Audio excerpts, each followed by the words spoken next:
situation déclenchait la colère des étudiants.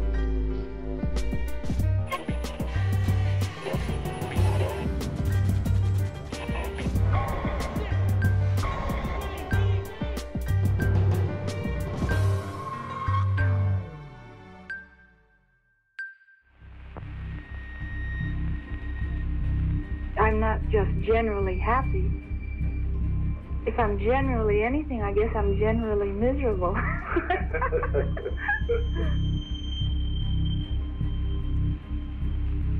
If I can realize certain things in my work, I come the closest to being happy, and I can say that also about my life.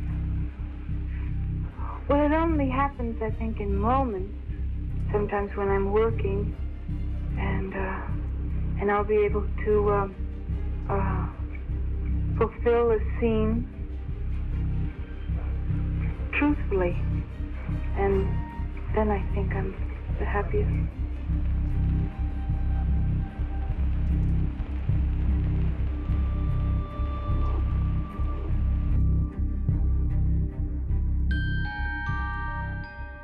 Mais qui étiez-vous donc, mademoiselle Monroe? Qui peut répondre à cette question? Tout le monde et personne à la fois. Complexe, tourmentée, capable de passer de l'euphorie à des abîmes de désespoir. Une jeune fille perdue, Norma Jean Baker, qui a créé une légende, Marilyn. Une légende qui l'a aidée à exister aux yeux du monde, à ne plus être une orpheline anonyme, abandonnée de tous, mais une légende qui finira par l'étouffer. Une image dans laquelle elle s'est elle-même perdue finalement. Ceux qui seront les témoins de tous ces visages seront bien souvent des photographes qui auront la chance de la rencontrer. Cette chance-là, Douglas Kirkland l'a eue à 3 reprises. Il va la photographier et elle lui donnera 3 visages différents. Celui d'une femme simple et amicale, d'une icône vivante et sensuelle, et puis celui d'une femme sombre, fragile et désespérée. Voici justement le premier chapitre de cette histoire, symptomatique de cette complexité si envoûtante. Dans 8 mois, Marilyn Monroe disparaîtra. Elle a aujourd'hui rendez-vous avec le photographe. Le soir du 14 novembre 1961, le jeune photographe Douglas Kirkland se rend chez Marilyn Monroe dans son appartement de Los Angeles. C'était assez surprenant. Ça ressemblait à une chambre de motel ou une petite chambre d'hôtel. Marilyn Monroe elle-même étonne le photographe par sa simplicité.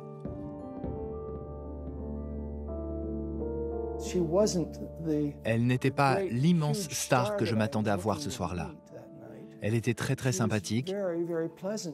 Elle aurait pu être ma sœur.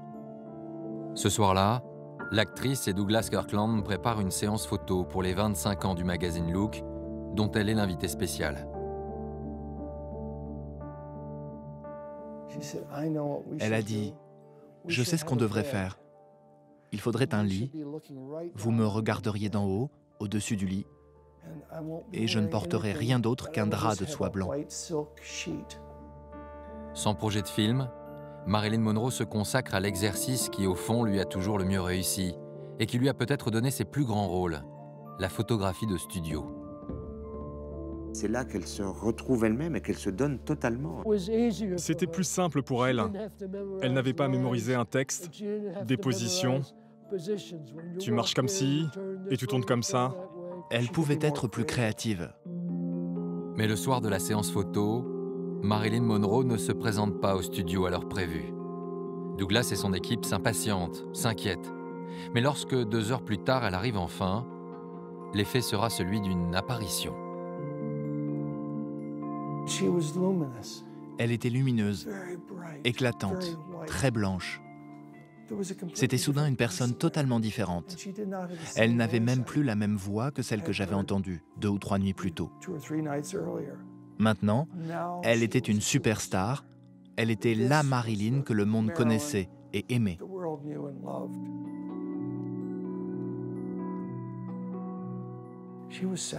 Elle était sexuelle. Cela émanait de tous les pores de son corps. Je n'ai pas vraiment d'explication, mais Marilyn était capable de se transformer en Marilyn. Et peut-être était-ce ce qui la mettait toujours en retard, parce qu'elle devait disparaître elle-même pour devenir Marilyn.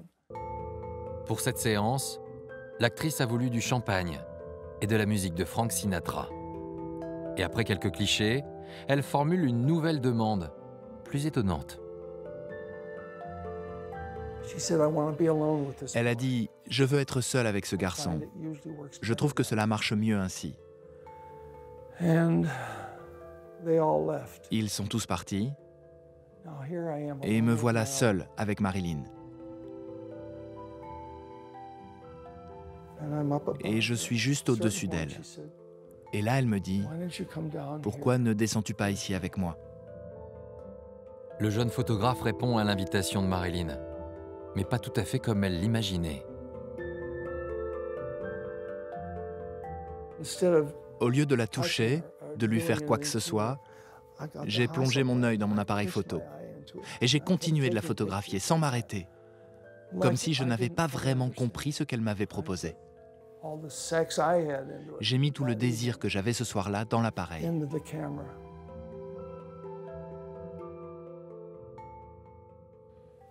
Nous avons fait l'amour, mais il y avait un appareil photo entre nous. Le lendemain, quelque chose a changé.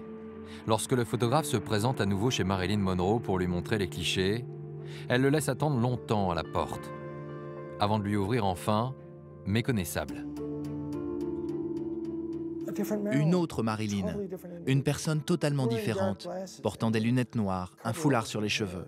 Elle n'était plus la Marilyn Monroe glamour, elle n'était plus non plus la Marilyn Monroe amicale que j'avais rencontrée le premier soir. Je ne sais pas ce qu'il s'était passé, mais quelque chose s'était mal passé. Un appel, un événement, une tristesse, quelque chose qui soudain l'avait plongée dans une profonde dépression. Et c'est donc à contre-cœur que Marilyn se penche sur les photos de Douglas Kirkland.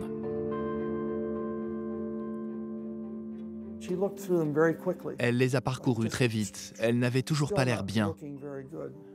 Elle était inamicale. Je ne dirais pas hostile, mais pas bien. Elle s'est excusée et absentée quelques minutes. Puis elle est revenue.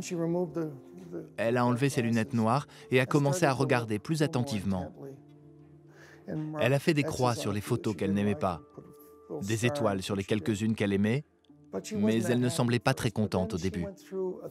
Alors, elle les a parcourues une troisième fois, en mettant de côté celles qu'elle n'avait pas aimées, et elle a commencé à voir enfin des photos qui lui plaisaient. Elle a dit « Regardez cette fille, elle serre un homme dans ses bras. N'importe quel homme au monde voudrait être dans ses bras. » À la vue de quelques images qui lui plaisent, Marilyn sort momentanément de son humeur sombre. Mais elle sait maintenant combien cette satisfaction narcissique est éphémère et ne suffit plus à donner sens à son existence. Le drame, c'est qu'effectivement, elle avait besoin de se constituer cette image pour exister, hein. Exister dans le regard des hommes, dans le regard des spectateurs de cinéma, dans le regard des réalisateurs. Et puis à un moment donné, elle se rend compte que c'est pas ça, exister. Exister, c'est exister pour soi-même. C'est pas se regarder dans le miroir d'une caméra ou d'un appareil photographique. Constamment en quête d'elle-même, l'actrice tient des carnets où elle consigne ses humeurs, ses réflexions, ses doutes surtout. Le corps, finalement, l'empêchait de parler, c'est-à-dire parler à sa place, quoi. C'était comme si elle disait « il y a mon corps et puis il y a moi. Celle que je suis à l'intérieur, vous ne la connaîtrez jamais. » Pour une raison très, très forte, c'est que moi-même, je ne la connais pas. Pourquoi ai-je ce sentiment que les choses n'arrivent pas vraiment, mais que je joue un rôle? Pourquoi est-ce que je me sens moins un être humain que les autres? Cette femme se cherchait elle-même à travers les mots et se perdait, au contraire, dans sa propre image, telle qu'on la lui renvoyait sans cesse.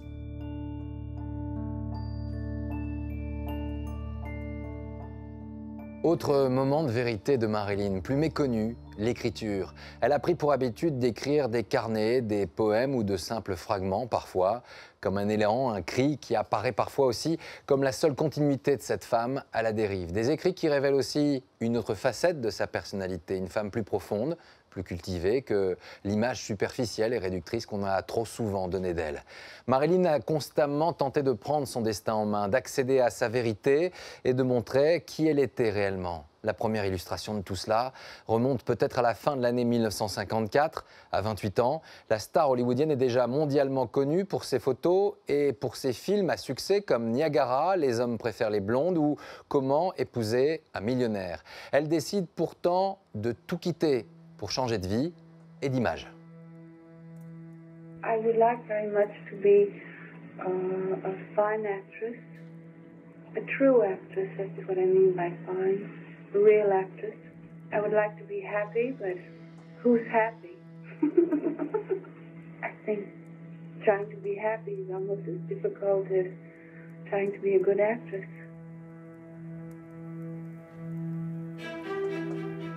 Le soir du 16 décembre 1954, Marilyn Monroe, alors au fait de sa gloire à Hollywood, quitte Los Angeles dans le plus grand secret. Elle quitte Hollywood, elle prend un avion sous un nom d'emprunt, Zelda Zhang. Elle portait une perruque brune pour ne pas être reconnue. C'est un plan d'évasion quasiment qui a été mis au point pour elle. Elle va à New York dans le but très précis de se former. Norma Jean Baker veut s'affranchir de la Marilyn hollywoodienne, cette créature qu'elle a elle-même forgée, mais qu'elle veut maintenant libérer de la toute-puissance des grands studios de cinéma. Elle est venue à New York pour changer sa vie. Marilyn ne supportait plus de jouer la blonde stupide dans les films. Elle veut vraiment montrer qu'elle peut jouer des textes. Elle a envie de jouer des textes. Et il lui faut d'abord se former. Alors la comédienne va s'adresser à l'un des fondateurs de l'Actors Studio, à New York, le professeur Lee Strasberg.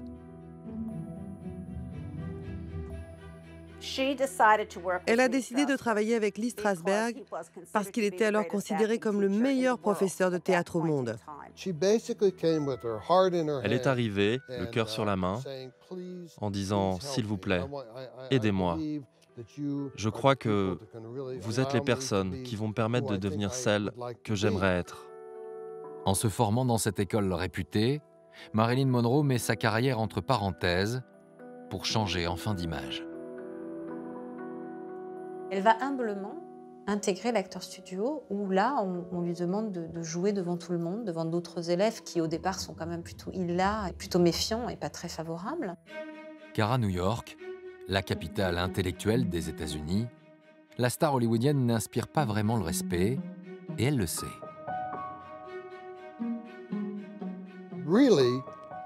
Vraiment, ce que les acteurs new-yorkais pensaient alors, c'était « Vous plaisantez, Marilyn Monroe? De quoi vous parlez, là?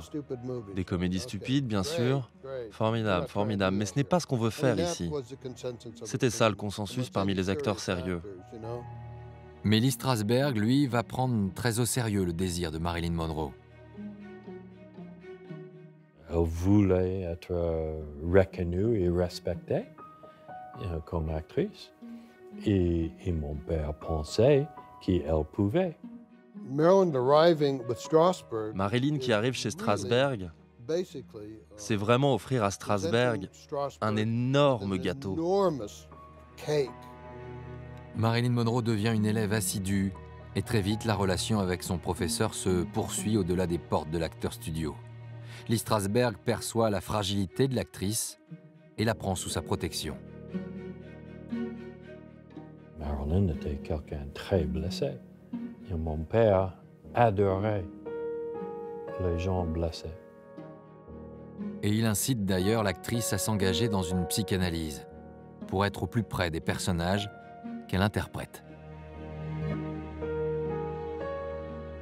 Sometimes, the work is so, you try to be true, and you feel sometimes it's on the verge of a kind of craziness, but it isn't really craziness. It's really getting the truest part of yourself out, and it's very hard, Marilyn Monroe avait été tellement loin dans la création d'un personnage public que c'était devenu sa personnalité. Je crois que l'analyse psychologique dans laquelle Strasberg lui avait demandé de s'engager l'a plongée dans un abîme. Parce qu'elle avait tellement de masques auxquels elle s'identifiait qu'elle ne savait vraiment plus où était la réalité. I think probably he changed my life more than any other human being that I've met. Lee Strasberg.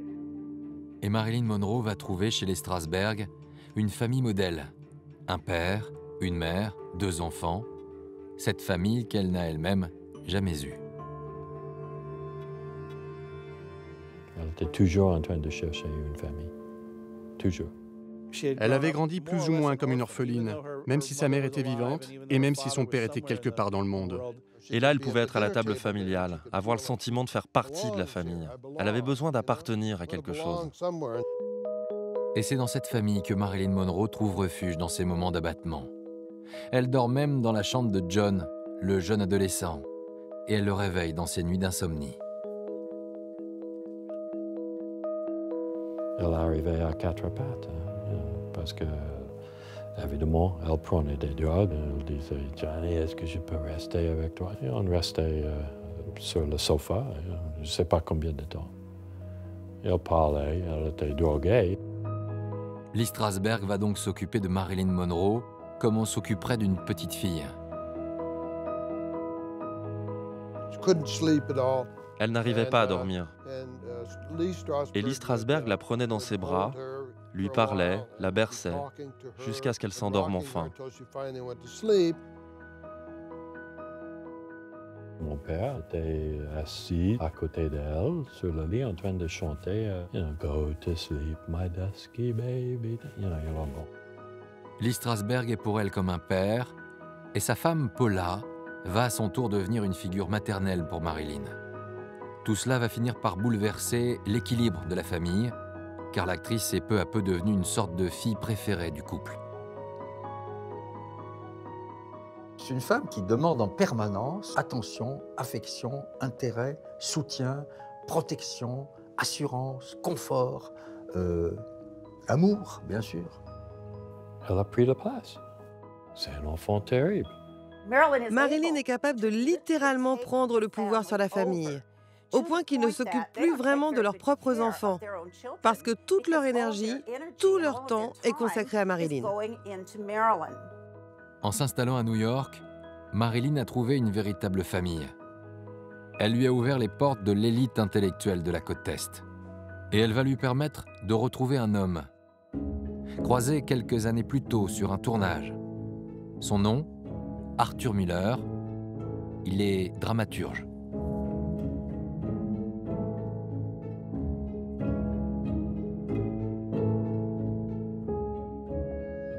Ils se complétaient très profondément. Chacun représentait pour l'autre la part inaboutie de lui-même. Lui, c'est le fantasme intellectuel. Elle, c'est le fantasme, je pense, vraiment de la femme idéale. Ils sont tombés amoureux, comme cela arrive à ceux qui sont persuadés d'avoir rencontré leur âme sœur. Celui ou celle qui va donner sens à leur vie. Et un an plus tard, le 29 juin 1956, Marilyn Monroe se marie pour la 3e fois. Son union avec Arthur Miller fascine les médias. Miss Monroe, could you tell us what kind of a wedding you're going to have? Very quiet, I hope. Le sexe symbole épouse l'intellectuel. C'était les gros titres. C'est le mariage le plus improbable qui soit. Marilyn Monroe est persuadée qu'avec Arthur Miller, elle se rapproche enfin de la vie à laquelle elle aspire. Tous deux pensaient qu'ils allaient faire cette parfaite union de l'actrice et du grand écrivain.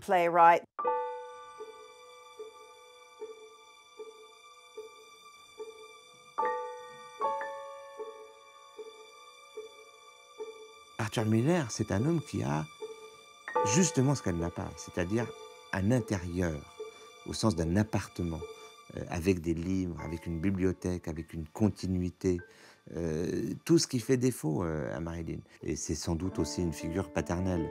Elle va toujours chercher chez ses maris des pères de substitution. Elle va tous les appeler papa quand même. C'est tous, dad, daddy, pa. Elle, la petite orpheline en vivant avec Arthur Miller, elle avait un sentiment d'accomplissement et de respectabilité. Le couple s'installe dans un appartement de la 57e rue à Manhattan. Marilyn Monroe se pose pour la première fois de sa vie. Elle fait des projets. Mais très vite, une découverte va bouleverser ce nouvel équilibre. Marilyn a trouvé un journal intime, très peu de temps après leur mariage.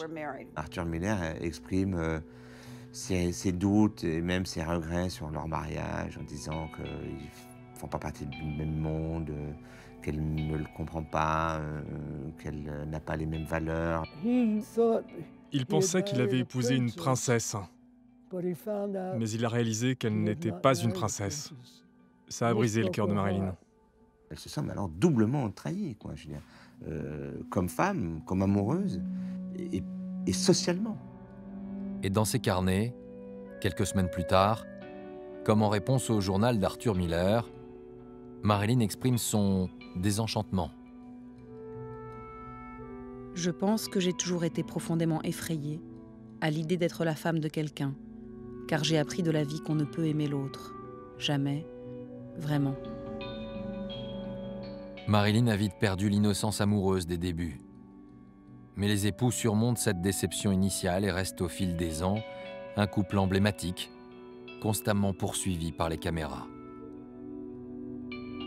À 34 ans, une nouvelle fois fragilisée, Marilyn attend toujours le rôle qui fera d'elle une actrice dramatique. Et c'est justement cet homme en qui elle avait fondé tant d'espoir qui va lui apporter le scénario de cette métamorphose.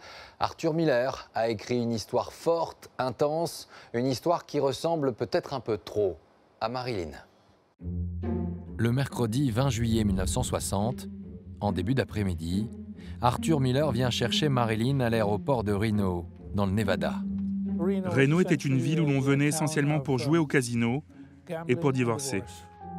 Mais si Marilyn est là, c'est pour le tournage d'un film, Les Misfits, qu'Arthur Miller écrit pour elle depuis plus de 2 ans. C'est enfin son premier vrai rôle dramatique. Elle se battait depuis si longtemps pour être considérée sérieusement en tant qu'actrice. C'était une manière de montrer au monde de quoi elle était capable. Le plus beau cadeau d'Arthur Miller à sa femme est peut-être d'avoir convaincu Clark Gable de tenir le rôle principal.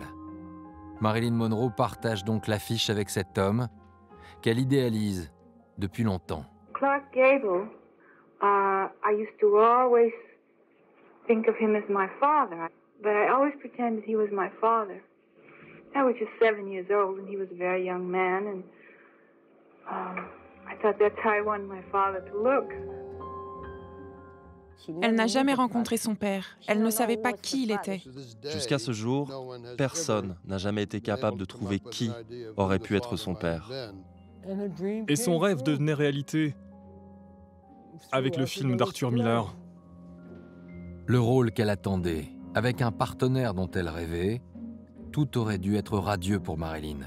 Et pourtant, sur le tournage, tout le monde se rend compte que l'actrice a des relations compliquées avec Arthur Miller. C'est un couple qui bat déjà de l'aile à ce moment-là et depuis un bon moment. Marilyn sort de son idylle avec Yves Montand. Elle aurait cru qu'Yves Montand quitterait son épouse Simone Signoret pour elle, et il s'est passé le contraire. Yves Montand est reparti en France, donc elle est blessée extrêmement. Les espoirs du couple ont aussi été abîmés par les fausses couches successives de Marilyn. Elle avait toujours voulu avoir un enfant. Mais au dernier moment, le corps rejetait le bébé. Il y a cette forme d'échec-là avec Arthur Miller. Le tournage commence, mais très vite, Marilyn ne se sent pas à l'aise avec son personnage. Elle a le sentiment qu'Arthur Miller a pillé son histoire pour écrire ce rôle de Roselyne. Arthur Miller va énormément se servir d'éléments de l'intimité du couple et de l'intimité de Marilyn Monroe pour construire le personnage de Roselyne. Et donc elle va se sentir complètement dessaisie et dévoilée dans cette intimité. Marilyn Monroe va petit à petit se rendre compte en jouant ce rôle de l'image que son mari a d'elle, qui est une femme perturbée, immature, dure, et ce rôle va être terrible pour elle. Ce personnage de Roselyne, qui est une femme brisée, triste, qui a jamais eu de chance avec les hommes, qui essaye de séduire tout le monde, qui boit, qui adore les animaux, etc., qui n'a pas eu d'enfant, c'est elle, évidemment c'est elle. Un personnage d'autant plus dur à interpréter pour Marilyn qu'il la renvoie très directement à ses blessures d'enfance. You know, the trouble is I always end up back where I started. Never had anybody much. Here I am. Well, you had your mother, didn't you? How do you have somebody who disappears all the time? They both weren't there. She'd go off with a patient for 3 months, and you know how long 3 months is to a kid. C'est du cinéma réalité. Elle ne fait que raconter sa propre vie. Elle n'a effectivement vécu avec sa mère que 2 mois. Le reste du temps, elle était placée dans des familles d'accueil. I never lived with my mother. When I was 8, my mother did buy a home, but I didn't see her very often. We only had a home for about, maybe, I don't even think it was 3 months. Sa mère a bien essayé de l'élever, mais c'était trop difficile pour elle. Et elle a fait une dépression nerveuse. Elle s'est mariée de nombreuses fois, a beaucoup déménagé. Elle souffrait elle-même de troubles psychiatriques. Pendant le tournage, dans ces moments de solitude, l'actrice revit les heures sombres de son passé, avec ce drame fondateur, celui de la petite Norma Jean placée à 9 ans dans un orphelinat. I refused to go into the orphan's home, and I put my feet down on the sidewalk, and they had to drag me in. I said, I'm not an orphan. And so, I thought, well, she's dead somewhere. L'enfance de Marilyn a été terrible. Elle a été dévastatrice pour elle. Elle n'a jamais pu trouver une position dans la vie à partir de laquelle elle pourrait se situer. Miller s'est dit que cette première nuit à l'orphelinat a dû être le moment où elle a perdu à jamais sa joie de vivre. Il y a quelque chose de profondément cruel de sa part, même si c'est involontaire. Il sert de tout ce qui sait d'elle, c'est-à-dire son enfance détruite, malheureuse, une mère folle, et des souvenirs qui n'ont cessé de la hanter. Alors le tournage des Misfits va exacerber toutes les tensions entre Marilyn Monroe et Arthur Miller, au point que le couple finit par prendre des chambres d'hôtel séparées. Ce film va marquer vraiment, définitivement la fin de leur mariage. Elle ne voulait pas le voir, elle s'enfermait dans sa chambre d'hôtel pour pleurer et hurler. C'était le début de la période la plus solitaire de la vie de Marilyn Monroe. Recluse dans sa chambre d'hôtel, Marilyn ne trouve plus que jamais refuge dans les médicaments.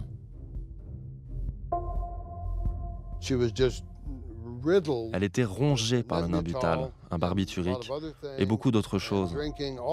Elle buvait tout le temps. Elle était vraiment dans un état épouvantable. Elle n'arrivait pas à se lever le matin, il lui fallait énormément de temps, prendre des médicaments pour se réveiller. Elle était connue pour n'être jamais à l'heure. Mais c'est sur ce tournage que ses retards sont devenus légendaires.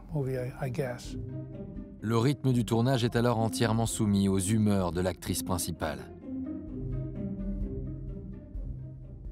Les gens étaient ennuyés. Ils espéraient d'abord qu'elle arrive, mais parfois lorsqu'elle finissait par arriver, elle était en très mauvais état. Avant de pouvoir entrer sur le plateau, elle devait entrer dans ce camouflage, celui de la Marilyn Monroe que le monde connaissait. Mais à l'intérieur d'elle, elle ne voulait pas voir ces gens, ces lumières, et tout ce monde qui la regardait. Alors elle se trompait, tout le monde lui en voulait, tout le monde la détestait, mais elle essayait à nouveau et recommençait de toute façon. C'est comme ça que Marilyn travaillait à ce moment-là. À l'époque, son seul soutien est celle qui est devenue sa coach, la femme de Lee Strasberg, Paula. Elle était toujours là, dans la chaleur du désert. Elle était habillée en noir corbeau, comme une figure religieuse. De toute évidence, elle était importante pour Marilyn. Paula Strasberg protégeait Marilyn du monde extérieur. Elle était comme la méchante sorcière et personne ne l'aimait sur le plateau. Parce que lorsqu'on finissait de tourner une scène, Marilyn ne regardait pas le réalisateur pour lui demander « ça te convient ?» Non, c'est Paula Strasberg qu'elle regardait. Et 9 fois sur 10, Paula disait « non, faisons une nouvelle prise ». Marilyn tente de se concentrer et de travailler, mais elle ne semble plus être que l'ombre d'elle-même. Sa peau est très abîmée et ses cheveux ont été tellement décolorés pendant des années. Pour gagner du temps, ils avaient des perruques pour elle, qu'ils n'avaient plus qu'à glisser sur sa tête. Comme ça, il n'y avait pas à faire la coiffure en plus du maquillage. La plupart du temps, ce n'était donc pas ses cheveux, mais une perruque. À la fin du mois d'août 1960, le réalisateur John Huston impose une interruption du tournage. Marilyn rentre à Los Angeles pour se faire soigner. Il est allé voir Arthur Miller et il lui a dit « Tu dois faire quelque chose pour ta femme. J'ai bien peur qu'elle ne meure en plein milieu du tournage. » Et Miller a répondu « Je ne peux rien faire. » La question est de savoir si ce film va pouvoir être achevé, parce qu'on en est arrivé au point où il pourrait bien être tout simplement annulé. Huston l'a envoyé en cure de désintoxication. Elle est hospitalisée pendant une semaine. Elle est vraiment très mal à ce moment-là. Ouais. Marilyn finit par revenir sur le plateau après son hospitalisation. Elle va chercher au fond d'elle-même la force de tourner une scène qui va la faire flirter avec sa propre folie. Son personnage va hurler sa colère en voyant Clark Gable et ses amis capturer ce cheval, destiné à être abattu.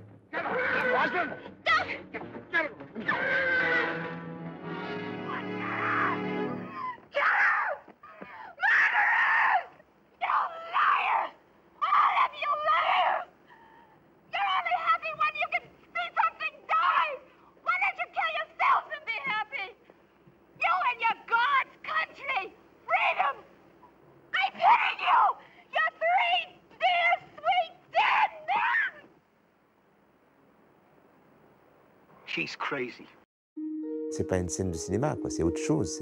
Il y a quelque chose qui sort incroyablement d'elle. Il y a quelque chose dans cette voix de cassé qui vient des profondeurs de Marilyn Monroe. 15 jours après la fin du tournage, en novembre 1960, Clark Gable meurt d'une crise cardiaque. Une nouvelle blessure pour Marilyn. Il avait travaillé très dur dans le désert, avec une chaleur terrible, dans des conditions rendues plus difficiles encore par les problèmes qu'elle posait à la production. La presse va se déchaîner et dire que les caprices de Marilyn Monroe, les retards pris sur le tournage ont joué sur la santé de Clark Gable. Elle s'est, je crois, sentie terriblement coupable. Elle a presque l'impression qu'on l'accuse d'avoir tué son père à travers Clark Gable.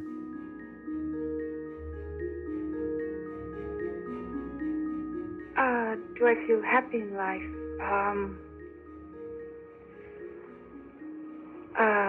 Let's see. Let's say I hope I'm finding happiness. Right?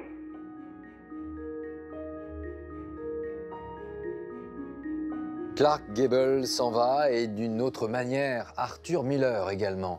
Au début de l'année 61, Marilyn divorce pour la 3e fois. À cela, il faut ajouter l'échec des Misfits, échec commercial et critiques assassines qui font sombrer la comédienne dans une profonde dépression. Alors qu'elle est au bord du précipice, l'un de ses médecins va prendre pour elle une décision radicale. Le 5 février 1961, Marilyn Monroe, à bout de force, est admise au New York Hospital sur les conseils de sa psychiatre, le docteur Marianne Chris. Marilyn menaçait constamment de se suicider, brisait des choses dans son appartement. Elle buvait beaucoup trop et prenait beaucoup trop de médicaments. Le docteur Chris lui prescrit une cure de repos, ce qui est parfaitement approprié. Marilyn pensait qu'elle allait là-bas simplement pour se reposer et se désintoxiquer. Mais les choses ne se passent pas du tout comme elle l'avait envisagé. La psychiatre décide de l'isoler complètement et elle l'a fait interner dans un service de psychiatrie, une unité fermée. Il ne s'agit pas du tout d'une maison de repos et quand elle s'en rend compte, il est trop tard. Marilyn se retrouve enfermée dans une cellule. Elle est en fait hospitalisée dans la section psychiatrique de l'hôpital, la Payne Whitney Clinic. On m'a interrogée après m'avoir mise dans une cellule. Tout était barricadé et sous clé. Il y avait des barreaux partout, autour des lampes, sur les armoires, aux toilettes, aux fenêtres.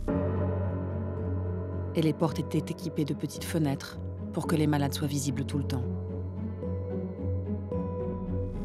C'est une erreur de traitement. Enfin, on a appliqué à une femme qui souffrait de traumatisme psychologique grave, de dépression grave, un traitement de fou furieux. Quand on vous décrète fou, c'est l'atrocité totale, parce que vous ne pouvez jamais démontrer que vous n'êtes pas fou. Et elle sent quelque chose qui se referme sur elle, un piège.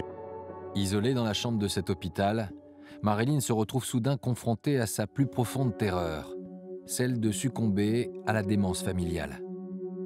La folie la hante depuis le début. Elle a vu sa grand-mère devenir folle quand elle était toute petite, se faire emmener par des infirmiers un matin. Elle a vu sa mère devenir folle. Elle sait que la folie hante sa famille. Elle est persuadée que c'est héréditaire et qu'elle aussi, elle va forcément, à un moment donné, finir cinglée dans un asile. Marilyn n'a donc plus de contact avec l'extérieur. Elle ne peut décider de sa sortie. Elle réussit tout de même à griffonner un mot qu'elle fait parvenir à ses amis, Lee et Paula Strasberg. Chère Lee et Paula, le docteur Chris m'a fait admettre au New York Hospital. Je suis enfermée avec tous ces pauvres fous. Je suis sûre de finir folle si je reste dans ce cauchemar. S'il vous plaît, Lee, aidez-moi. C'est le dernier endroit où je devrais être. Ils n'ont pas pu la faire sortir, même s'ils ont essayé, parce qu'ils n'étaient pas membres de sa famille. Après 5 jours d'enfermement, Marilyn est autorisée à passer un seul coup de téléphone. Et c'est son deuxième mari, Joe DiMaggio, une star du baseball, qu'elle appelle. Lui pouvait revendiquer avoir été marié avec elle. Il a menacé de démolir le bâtiment brique par brique. Et je crois qu'à ce moment-là, ils ont cédé. C'était un grand homme, avec des mains énormes. C'est comme ça qu'il l'a finalement sorti de là. Il va la transférer là où elle devait effectivement être, c'est-à-dire dans un hôpital pour une cure de repos. Marilyn passe 3 semaines dans ce nouvel hôpital, celui de l'Université de Columbia, bien mieux adapté à son état. Et à sa sortie, le 5 mars 1961, des nuées de journalistes l'attendent. L'actrice offre ce visage souriant, mais quelque chose en elle a définitivement changé. Elle a été dévastée par cet épisode à la clinique Payne Whitney. Elle ne s'en est jamais remise. Quelques mois plus tard, à l'été 1961, elle écrit ce fragment dans ses carnets. À l'aide, à l'aide, à l'aide. Je sens la vie qui se rapproche, alors que tout ce que je veux, c'est mourir. Marilyn Monroe quitte New York, la ville en qui elle avait mis tant d'espoir pour changer d'image. Elle retourne sur la côte ouest. Elle se sait fragile et ne peut plus vivre sans l'aide d'un thérapeute. À Los Angeles, elle va désormais confier son âme et ses espoirs de rémission au psychiatre Ralph Grinson. Ralph Grinson était considéré comme le meilleur expert au monde en pratique psychanalytique. Vraiment le meilleur expert au monde. Et comme Lee Strasberg l'avait fait à New York, le psychanalyste décide de prendre en charge très sérieusement le cas de sa patiente. Il a essayé, plus que quiconque, de sauver Marilyn Monroe de la catastrophe vers laquelle elle se dirigeait. Il pensait qu'aucune méthode ne marchait sur elle, absolument aucune. Alors il voulait tenter une nouvelle technique, quelque chose qui résoudrait rapidement ses problèmes, qui la ferait aller mieux, au plus vite. Ralph Grinson essaie donc une nouvelle forme d'approche thérapeutique, une forme de psychanalyse très intensive.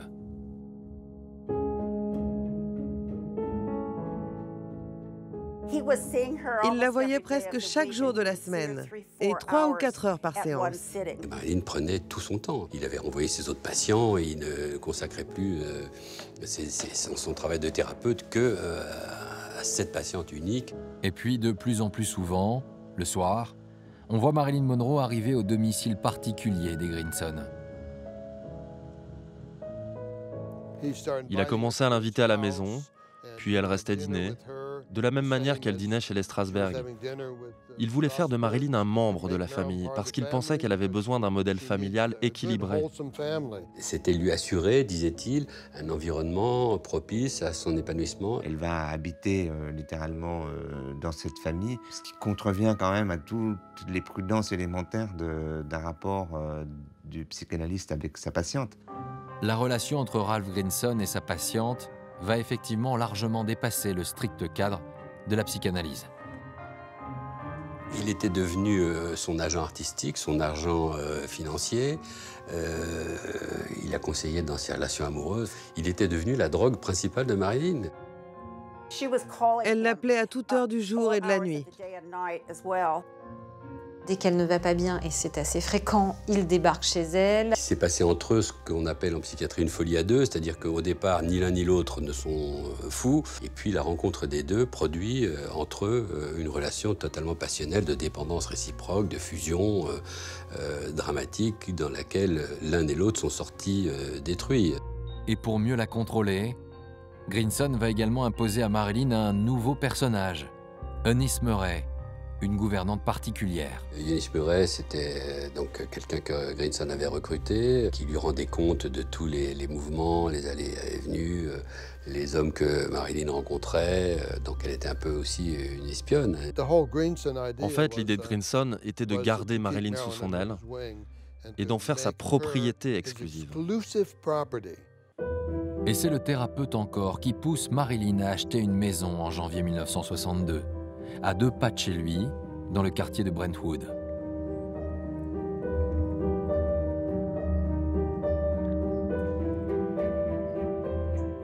À Hollywood, elle n'a jamais eu de lieu, parce qu'elle a toujours vécu dans des hôtels. Il est très difficile de suivre la trace de tous les endroits, tous les canapés, tous les lits et lits d'appoint, toutes les couvertures d'appoint qui ont accueilli Marilyn, parce qu'elle ne pouvait jamais être seule. Cette maison devait lui permettre de s'ancrer quelque part, d'appartenir enfin à un lieu en particulier. C'est la petite orpheline qui tout à coup a une maison. Pourtant, Marilyn ne parvient pas à investir ce lieu. Il souligne encore un peu plus sa solitude. Ça va demeurer une maison un peu vide, malgré tout. Elle n'avait aucun meuble, juste un petit canapé et 2 chaises. Qui vit avec elle? Qui partage sa vie? Peut-être des amants de passage, peut-être un photographe par-ci, psychanalyste par-là, allez savoir, mais c'est une femme seule. Elle n'avait pas de famille, elle n'avait d'affection de personne. Alors, parfois ça allait, mais parfois elle sombrait dans la dépression. Alors, pour échapper à ce silence, Marilyn passe des heures et des heures au téléphone. Elle ne pouvait pas dormir, alors elle appelait des gens. La relation avec les autres, c'était le téléphone. Elle avait un rapport névrotique au téléphone. Imaginez cette pauvre Marilyn qui passe des coups de fil à 4 heures du matin pour dire à quel point elle ne peut pas dormir, à quel point elle est faible, torturée, seule, désespérément seule. Elle a besoin de parler, elle a besoin qu'on l'écoute. Et puis, qu'elle sente, grâce à ces coups de fil, qu'elle existe encore. Marilyn est seule et elle ne tourne pas. Mais elle demeure une star aux yeux du monde. Et cette Marilyn-là doit parfois apparaître en public, en représentation. Nous sommes le 4 mars 1962. L'actrice est invitée à la cérémonie des Golden Globe Awards qui se tient au Beverly Hilton Hotel, à Los Angeles.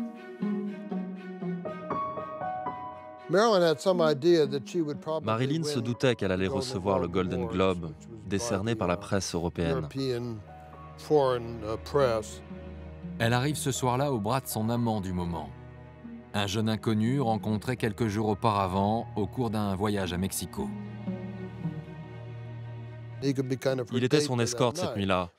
C'est peut-être la chose la plus incroyable qui lui soit arrivée de toute sa vie. Il était là, avec elle, il buvait, passait du bon temps avec les autres invités. Mais au moment de recevoir son prix, Marilyn crée la stupeur dans la salle. Quand elle monte sur scène pour aller le chercher, de manière évidente, elle n'est pas dans son état normal. On ne sait pas exactement ce qu'elle a pris. C'était probablement un mélange de pilules et d'alcool. Elle était dans un état indescriptible. Je ne sais même pas comment elle en est arrivée là. Tout le monde était dérouté. Il disait, mon Dieu, comment peut-elle se présenter dans cet état? Titubante sur la scène, l'actrice n'est même pas en mesure de formuler les remerciements de rigueur. Finalement, la cérémonie qui est censée être retransmise à la télévision est annulée à la dernière minute parce qu'on ne veut pas montrer Marilyn dans cet état-là. Ce soir-là, toute l'industrie du cinéma hollywoodien pense que la carrière de Marilyn est terminée. Elle était tellement ivre qu'ils ont dû la faire sortir avant qu'elle ne s'écroule. Je pense qu'elle n'était plus capable de faire face à tout ce qui allait avec le fait d'être une immense star.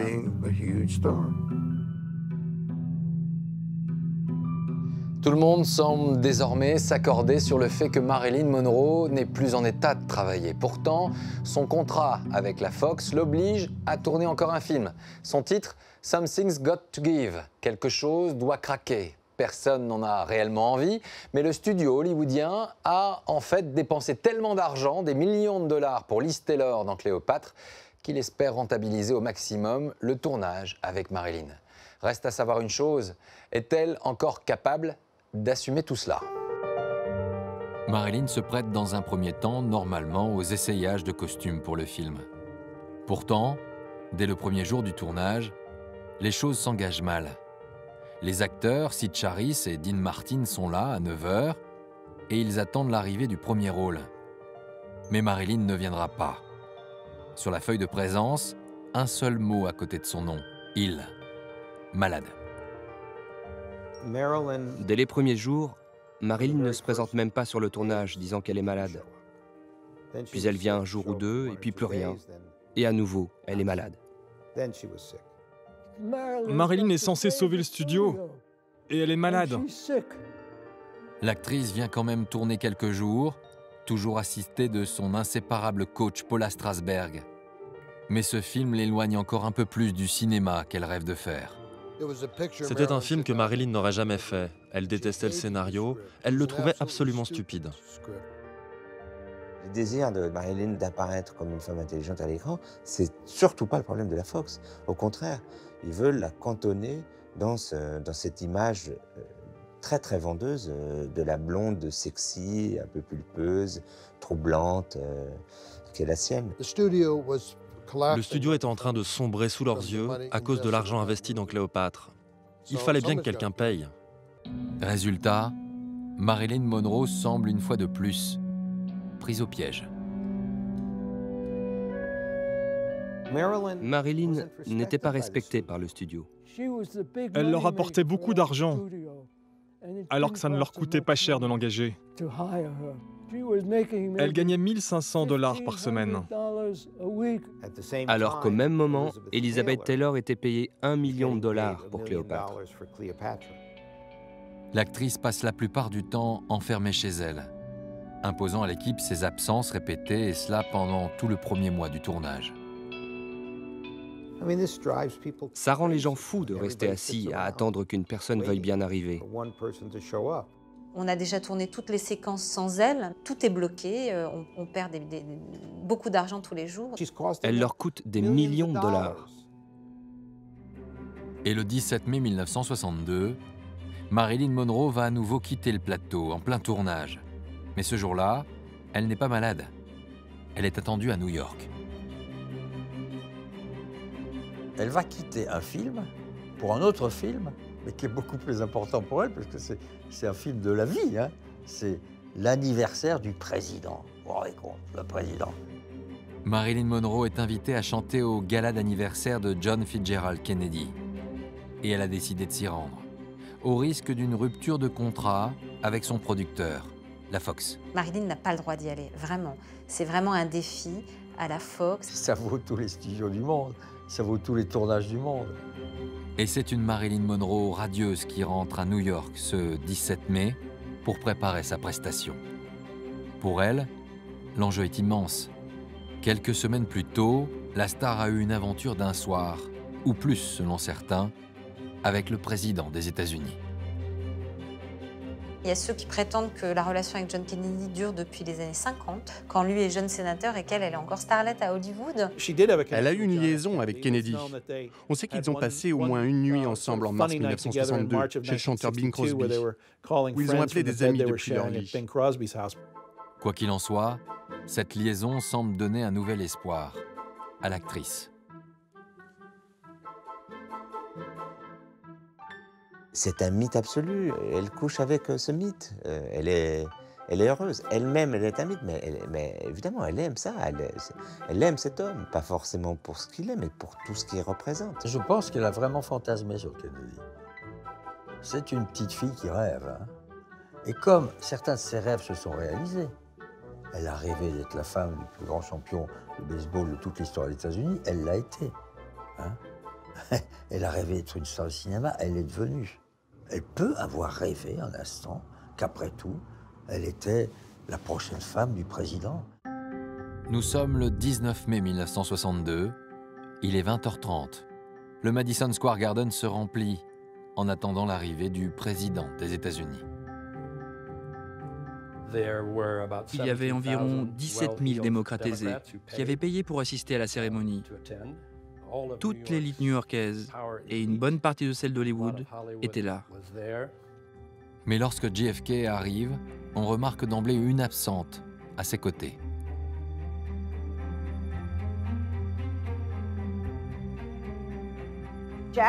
Jackie Kennedy ne vient pas. Elle part quand elle apprend que Marilyn va chanter. Et elle va dans son haras, en Virginie. Elle ne veut pas risquer une humiliation, elle ne veut pas risquer le ridicule. C'est une femme qui a un sens très précis quand même de sa position. Il n'est pas question qu'elle se confronte un instant avec la blonde. Donc elle n'est pas là. Et elle a raison d'ailleurs. Ce soir, sur scène, les plus grandes stars du moment vont chanter en l'honneur du président. C'était un merveilleux gala, où les plus grandes stars du show business se sont produites, dont 3 chanteuses de renommée mondiale. Maria Callas, Peggy Lee et Ella Fitzgerald. Mais lorsque vient le tour de Marilyn, comme toujours, la star se fait attendre.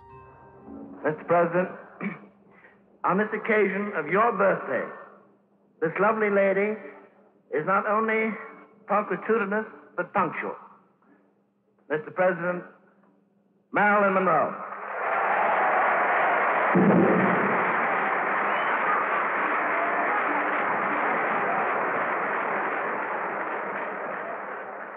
Elle est annoncée au moins 4 fois, et puis elle ne rentre pas sur scène. Le pauvre Peter Lawford, qui était un peu le maître de soirée, il essayait de faire des blagues. A woman about whom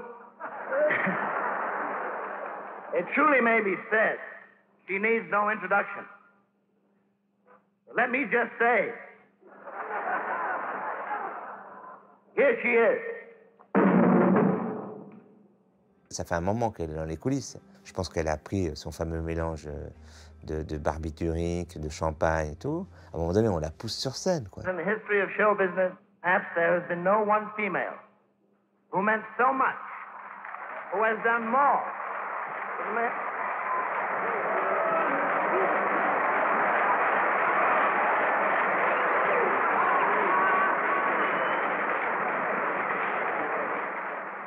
Mr. President, the late Marilyn Monroe. Ce soir-là, à l'anniversaire de Kennedy, elle s'est dit « Je tourne une nouvelle page de ma vie ». Elle joue un truc énorme, quoi. Elle le sait quand elle va sur scène. Elle sait ce qu'elle va faire.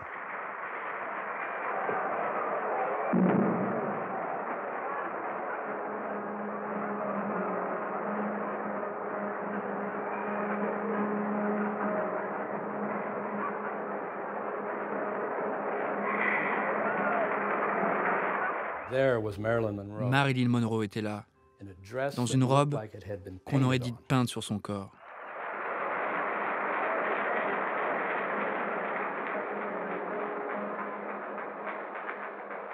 Happy birthday to you.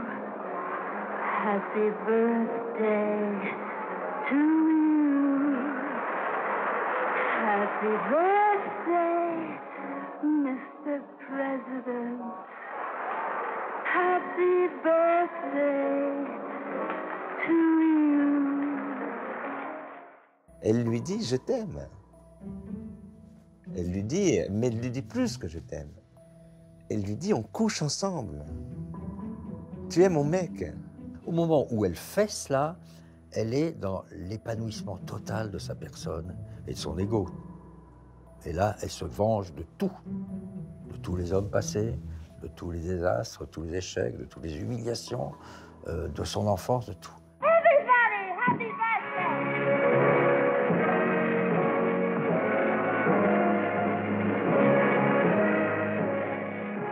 Elle lui demande de chanter le truc le plus idiot et elle pervertit totalement ce petit refrain en faisant un moment, oui, chaud, quoi.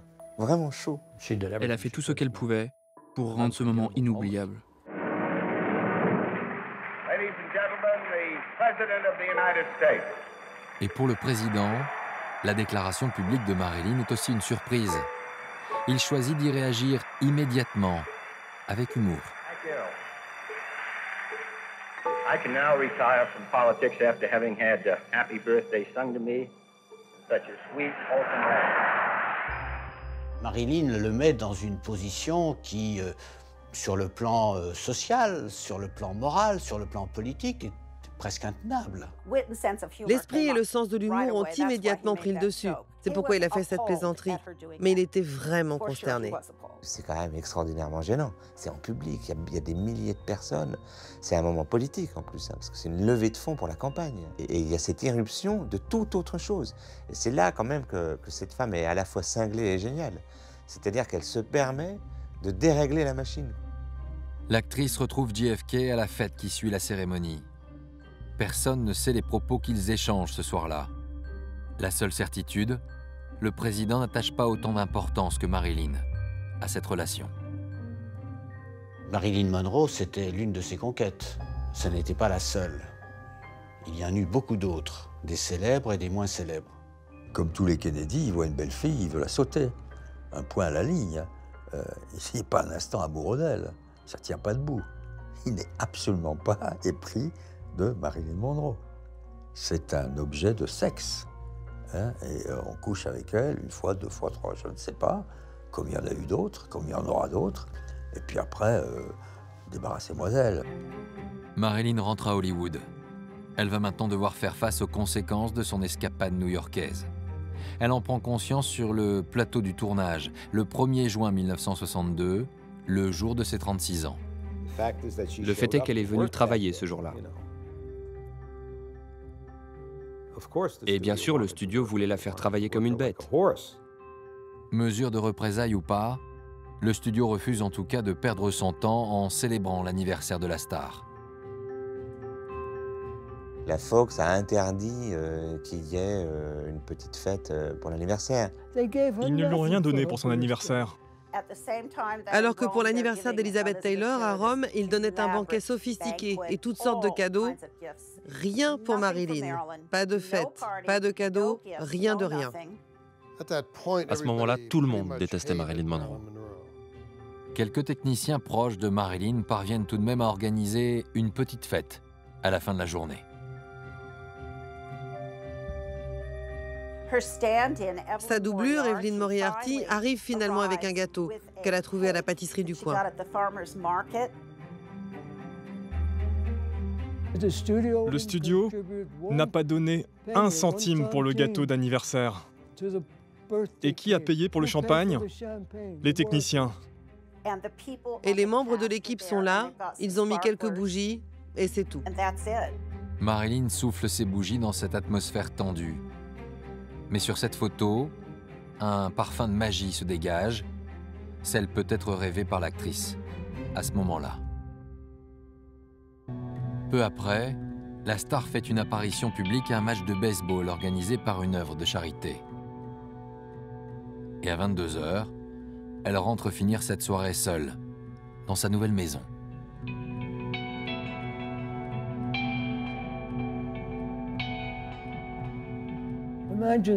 Vous imaginez la plus belle fille du monde, la plus photographiée au monde, passe son samedi soir seule dans cette petite maison de Brentwood.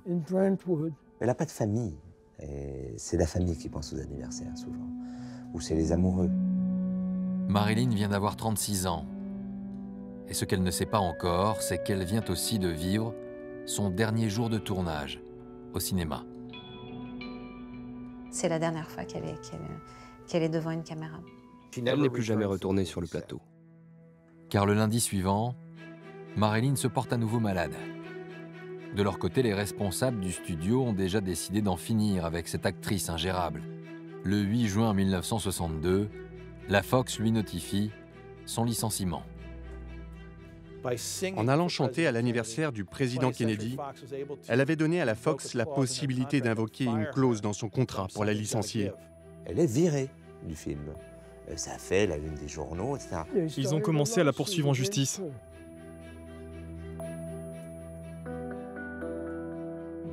Marilyn Monroe vient donc d'être purement et simplement renvoyée par la Fox comme une mauvaise élève. Le studio lui demande en outre 500 000 $ de dommages et intérêts et cherche une actrice de remplacement pour reprendre au plus vite le tournage. Une humiliation insupportable pour celle qui, à peine quelques jours plus tôt, chantait devant les caméras du monde entier en l'honneur du président des États-Unis. Alors que tout le monde prédit une nouvelle fois sa chute, Marilyn va pourtant surprendre. Elle a décidé de mettre en place une belle opération de séduction. Dès qu'elle a appris son renvoi de la Fox, Marilyn a décidé de lancer une contre-offensive juridique, mais aussi médiatique. À la minute où ils l'ont renvoyée, où ils lui ont dit « tu es fini, tu ne travailleras plus jamais à Hollywood », elle a montré à ces crétins de quoi elle était capable. Elle sait combien les photographies l'ont rendue populaire. Alors, elle prend rendez-vous avec plusieurs photographes. Le but était de la montrer de manière positive. Et comment la montrer de manière positive? En la prenant en photo. George Barris a commencé à la photographier. Nous l'avons tous fait. Et avec le photographe, elle organise début juillet une séance sur la plage de Malibu, à Los Angeles. Elle était très amusante, très heureuse. Elle disait « George, je vais faire ça. Qu'en penses-tu? Tu veux que je fasse comme ça ?» Et elle sautait, elle se sentait bien. Elle était vraiment épanouie. Elle est en campagne pour retrouver son statut auprès du public, pour prouver que le studio a complètement tort et n'a rien compris. Et comme une provocation, Marilyn monte avec le magazine Life une couverture avec des photos prises pendant le tournage du film. Le magazine annonce en une « Un bain nu que vous ne verrez jamais » à l'écran.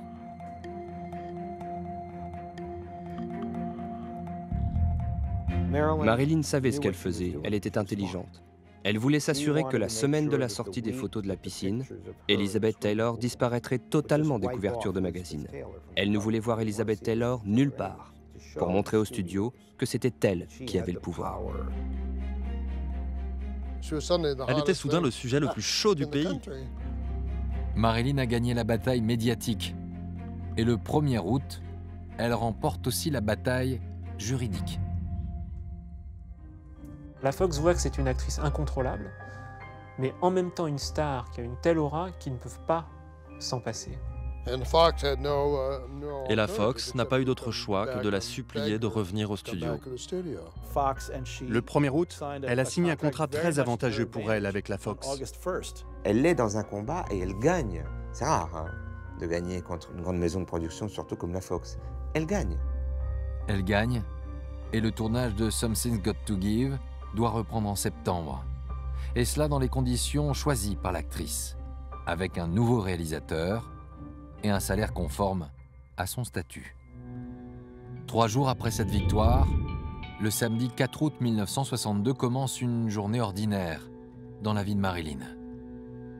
C'est plutôt une journée tranquille. Elle se lève relativement tôt. Elle n'est pas seule chez elle, puisqu'il y a sa gouvernante et son amie attachée de presse, Pat Newcomb, qui est présente. En fait, elle vaque plutôt à des occupations domestiques, voilà, gérer la maison, réceptionner des colis, des fleurs, des plantes qu'elle avait commandées. Dans la matinée, elle reçoit aussi le photographe Laurence Schiller, avec lequel elle a de nouveaux projets. Je l'ai vue dans son jardin. On a parlé d'une nouvelle session photo, pour Playboy cette fois-ci.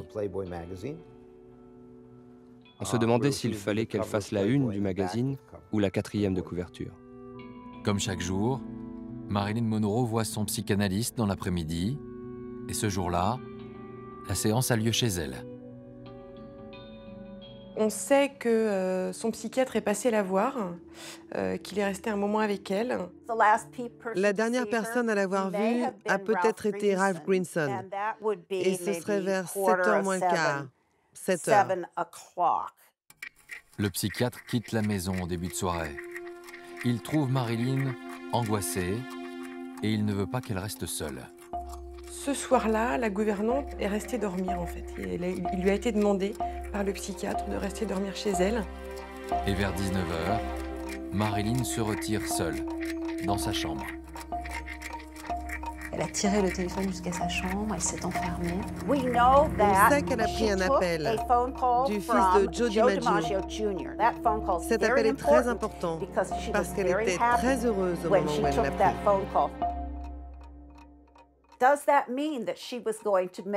Est-ce que cela signifie qu'elle allait se remarier avec Joe DiMaggio père?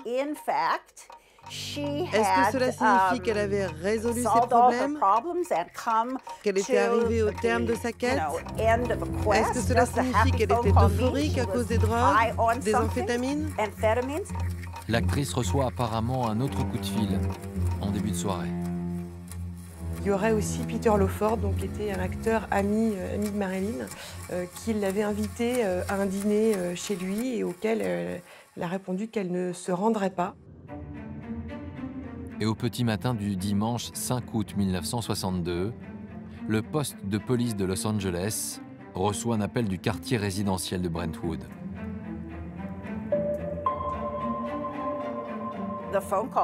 L'appel disait que Marilyn était morte et des officiers de police ont été envoyés sur place à sa maison pour vérifier si cet appel était sérieux ou pas. Quelques minutes après, les policiers pénètrent dans la propriété de Marilyn Monroe.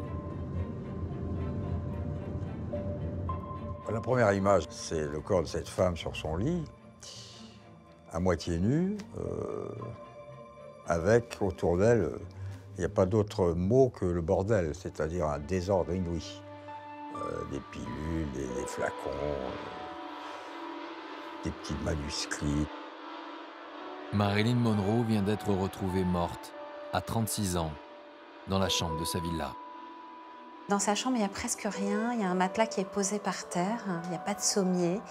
Et les murs sont blancs. C'est très nu, très dépouillé. À 5h30 du matin, le corps de l'actrice est emmené à la morgue pour une autopsie. Le 5 août 1962, l'Amérique se réveille avec l'annonce de la mort de Marilyn Monroe.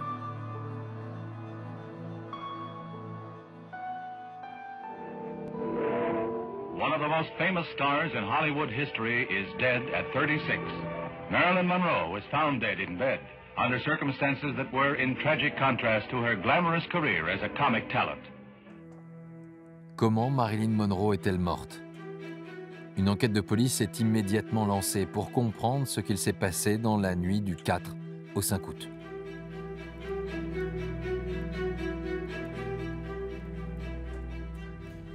On ne sait pas ce qui s'est passé. Tout est entouré de mystères. Quand en plus cette femme a été la maîtresse du président des États-Unis en exercice, la première chose que font les services dans n'importe quel pays, démocratique ou pas, c'est d'effacer toutes les traces, les documents écrits, on les relevés d'écoute parce qu'elle était sur écoute.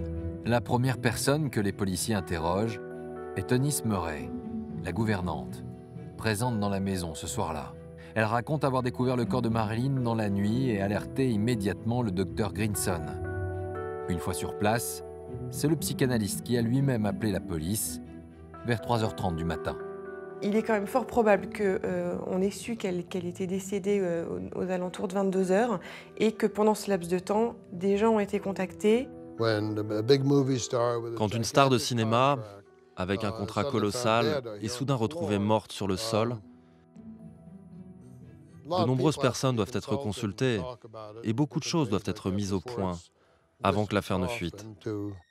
Il se serait donc écoulé plusieurs heures entre le décès de Marilyn Monroe et l'arrivée des policiers à son domicile. Ce laps de temps et les incertitudes sur le déroulement exact de la soirée ont laissé planer un doute sur les causes de sa mort. On n'a pas beaucoup de témoignages crédibles en fait sur cette journée, dans le sens où Eunice Murray, la gouvernante, a changé plusieurs fois quand même de version. Première incertitude sur le témoignage de la gouvernante, elle affirme avoir été intriguée par la lumière restée allumée dans la chambre de Marilyn. Comment la gouvernante a-t-elle pu voir de la lumière sous la porte, puisqu'il y avait une moquette très épaisse qui empêchait la lumière de filtrer? Deuxième incohérence, Eunice Murray aurait trouvé la porte de la chambre de Marilyn fermée à clé et le docteur Grinson aurait alors dû briser une vitre pour y accéder depuis l'extérieur. Le problème, c'est que Marilyn ne fermait jamais ses portes à clé. Comme beaucoup de gens qui sont toxicomanes, elles ne supportaient pas la lumière du jour. Mais fermait sûrement pas sa porte, non. 12 jours après le décès de la star, le 17 août 1962, le médecin légiste donne une conférence de presse devant les médias du monde entier pour rendre les conclusions de l'autopsie. Miss Monroe has suffered from psychiatric disturbance for a long time. On more than one occasion in the past, when disappointed and depressed, she had made a suicide attempt using sedative drugs. Passait son temps à multiplier les ordonnances auprès de médecins différents pour s'approvisionner en sédatifs. The final toxicological report reveals that the barbiturate, previously reported as a lethal dose, has been positively identified as Nembutal. The toxicologist discovered, in addition to the Nembutal present, a large dose of chloral hydrate. On a retrouvé quand même dans son corps de très fortes quantités de barbiturique. Elle est morte d'une overdose de Nembutal mêlée à de l'hydrate de chloral. C'est un peu comme jeter du kérosène sur un incendie, ajouté au fait qu'elle avait aussi beaucoup bu. It is my conclusion that the death of Marilyn Monroe was caused by a self-administered overdose of sedative drugs and that the mode of death is probable suicide. La conclusion du rapport d'autopsie, c'est suicide probable. Suicide probable, car le rapport d'autopsie n'apporte pas vraiment de réponse à une question essentielle. Comment Marilyn Monroe a-t-elle ingéré cette quantité fatale de barbiturique? Était-ce un lavement? Était-ce une piqûre? L'a-t-elle ingérée elle-même? Peut-elle l'avoir ingérée elle-même? Il n'y avait pas de verre à côté de son lit. Des questions, des zones d'ombre, qui ont laissé apparaître l'hypothèse d'un assassinat. Parmi les premiers suspects, des amants de Marilyn Monroe. Et en tout premier lieu, un homme, le président des États-Unis. Le camp des conspirationnistes pense que les Kennedy, parce qu'elle était dérangeante, parce qu'elle se rêvait en First Lady, parce qu'elle pouvait révéler des secrets, parce qu'elle pouvait compromettre la réélection de Kennedy, l'aurait fait disparaître. La relation de Marilyn Monroe avec Frank Sinatra a aussi fait penser à un meurtre commandité par la mafia. Marilyn, elle est dans la bande à Frank Sinatra, elle est dans la bande à Peter Lawford, qui est le beau-frère des Kennedy, et tous ces gens sont quand même assez proches des milieux mafieux. Elle peut les avoir trahis d'une manière ou d'une autre, ou ils peuvent l'avoir trahi, mais cela devient de la spéculation dès qu'on parle de mafia. De la spéculation, car aucune de ces thèses n'a jamais été prouvée. Ce soir du 4 août 1962, Marilyn a tout simplement pu mourir accidentellement. À chaque fois qu'elle prenait des comprimés et buvait, elle mettait sa vie en danger. Elle jouait avec la mort, comme à la roulette russe. Elle savait que si elle prenait 7 comprimés de telle sorte, cela la tuerait. Alors elle s'arrêtait à 6. Je pense que Marilyn n'a plus eu conscience du nombre de comprimés qu'elle avait pris. Elle était au téléphone, elle buvait, prenait 2 comprimés. Probablement, elle s'est endormie dans un semi-coma. Et sortie de ce sommeil, elle a repris des comprimés. Et c'était fini. Qu'on me prouve un jour, je veux bien, qu'elle a été suicidée, avec des piqûres dans les fesses, les agents de FBI, Bobby Kennedy qui arrive en hélicoptère, tout ça, c'est du roman. Pour moi, c'est du roman, c'est de la blague. C'est la fin d'une femme malheureuse, malade, abandonnée, autodétruite, paranoïaque, et qui ce soir-là a pris les 3 ou 4 pilules de trop.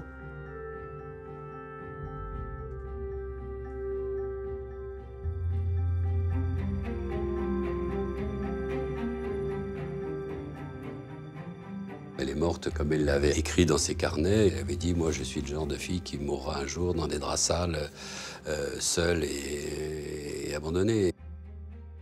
I would like to be happy, but who's happy? I think trying to be happy is almost as difficult as trying to be a good actress. Le 8 août 1962, en début d'après-midi, les funérailles de l'actrice ont lieu dans le très discret cimetière de Westwood Village, en plein centre de Los Angeles. C'est derrière des immeubles de bureaux. Personne ne peut imaginer qu'il y a là un cimetière. À l'époque, c'était un petit cimetière, en fait. C'était pas du tout le cimetière des stars. C'était très très calme. La marche depuis la chapelle, pas de musique, rien d'extraordinaire. Ce qui surprend d'abord ce jour-là, ce sont les grands absents de cette cérémonie. C'est quand même une idole mondiale, Marilyn Monroe. C'est d'autant plus surprenant qu'il n'y ait pas au moins la communauté d'Hollywood, d'abord, avec les producteurs, les patrons de studio, les comédiens ou les comédiennes qui ont travaillé avec elle, qui ont joué à ses côtés. Frank Sinatra ne vient pas. Dean Martin ne vient pas. Les personnes les plus importantes, celles qui ont gagné de l'argent grâce à Marilyn Monroe, aucune d'entre elles ne vient. Tout ce qui est proche ou même lointain de ce qu'on peut appeler la galaxie Kennedy, ils ne viennent pas. On ne va pas voir un seul représentant de cette famille avec laquelle elle a quand même eu un rapport particulier. Ce jour-là, pas de famille, pas de vedette hollywoodienne, pas vraiment d'amis non plus. On ne retrouve que quelques personnes, celles qui l'ont accompagnée dans les dernières années de sa vie. Son coiffeur vient, ses maquilleurs viennent, son chauffeur aussi. Les gens qui étaient proches d'elle alors qu'elle se débattait avec la vie sont venus. Quelques figures clés de la vie de la star aussi. Ralph Grinson et sa famille. Et puis Lee et Paula Strasberg, à qui l'actrice a légué tous ses biens. C'est des gens qui représentaient un ancrage et une famille. Enfin, de ses 3 ex-maris, seul Joe DiMaggio est présent. Lui, il est là, c'est vrai. Mais les autres hommes qui ont joué un rôle dans sa vie et dans la vie desquels elle a joué un rôle, ils ne sont pas là. Arthur Miller, lui, ils étaient divorcés. Je pense qu'il n'a pas souhaité être présent à l'enterrement et puis c'était pas souhaitable qu'il le soit. DiMaggio était le meilleur de ses maris. Il est celui qui l'a vraiment aimée, qui a vraiment pris soin d'elle.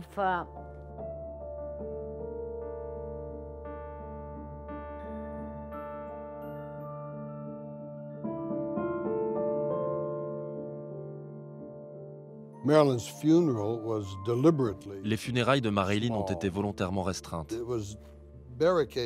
Elles ont été barricadées. DiMaggio avait placé des gardes et des policiers, et il fallait des accréditations spéciales pour y assister. Il semble que Joe DiMaggio ne voulait pas laisser entrer à cette cérémonie les gens dont il pensait qu'ils avaient un lien avec la mort de Marilyn.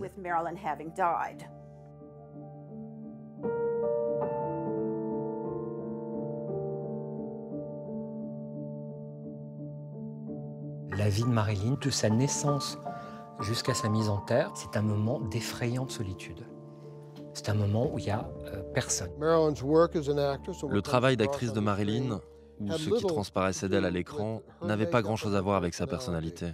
Il y a toujours eu cette terrible séparation entre ce qu'elle était et ce qu'elle était supposée être. C'était le fléau de son existence, cette séparation entre les deux. Elle n'a jamais pu réunir ces deux parties d'elle-même. C'était impossible.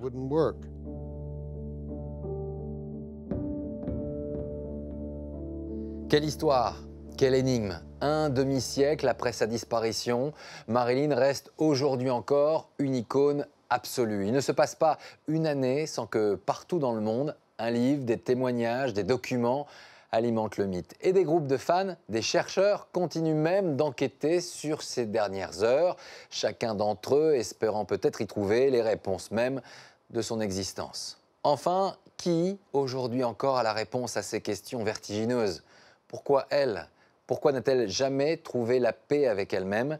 Et pourquoi personne n'a pu la remplacer dans l'imaginaire?